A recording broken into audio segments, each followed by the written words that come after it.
Good morning. Sorry I can't be there today, but we are going to be finishing your foam plate anyway. So you are going to get your foam printing plate that you started last week, and if you were absent or didn't get one or needed to start another one, there's a few extras. Make sure that you have your paper taped, just 2 tiny little pieces of tape in the corners, and then you trace over all the lines that you want to show up. If there's anything in the background that you don't like, just don't draw that. So I have traced over my girls here and pressed pretty hard, so you'll start to notice that even as you're drawing, the paper may tear a little bit because you need to press pretty firm in order to transfer your image onto there. And I was experimenting with tracing over this again with a color pencil or pen. Sometimes that helps you see where you've drawn already. On here, so like the blue pen, I can see, oh, I already traced these lines, so I don't need to trace them again. So after you have drawn over everything you want, and I actually kind of like this pattern in the background with this window, so I'm gonna trace over that and then bring it all the way to the edge of the foam plate too. You do not have to stop when the picture stops. You are in charge of your own design here, so I'm going to trace that in. And then once you have the lines where you want them, you're going to actually need to trace them again to make sure that they are nice and deep. So when you don't need the photo anymore, you can take it off carefully and take it home, put it in your art journal, throw it away, recycle it, whatever you want, because you don't need it anymore.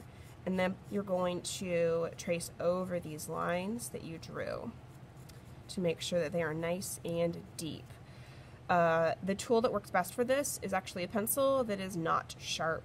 Today you want a dull pencil, so you're pressing the foam down and not cutting into it. So you just trace over all your lines again, making sure you press pretty hard, but not so hard that you carve through the back. You don't want to cut your foam in half. Just trace them over again, and then you can add other details too. Like if you wanted to add a word or some other shapes or patterns like I'm making up right now for the background. Maybe I want to add some cool designs. If you want to add any words, like I'll add the word love, for example, you do not want to draw it just forward like you normally have it. So if you have already done that, you may want to get a new foam and redo, but I want to try and stop you before you do. So if I want to write the word love, I have to write it like this. So everything's going to be in reverse. It's like you took this word and you turned it over, because that's what we're going to be doing when we print.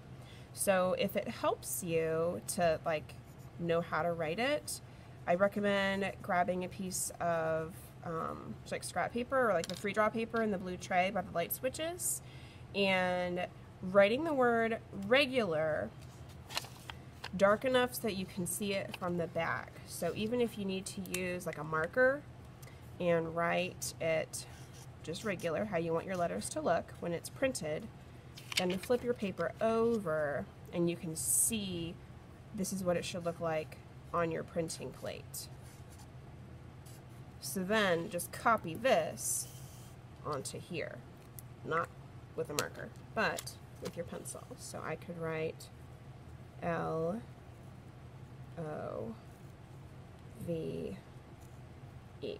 Okay, that goes for anything that has letters, numbers, a symbol that needs to be in the correct direction, like a Nike swish or something. If you want it to go the right direction, you have to draw it the opposite. Okay, so just keep that in mind as you're drawing. Make sure you go over all your lines and make sure that when you are all finished, that your name and class code are on the back, and then you can turn this in to the class bin and just draw in your art journals for the rest of class. Thanks!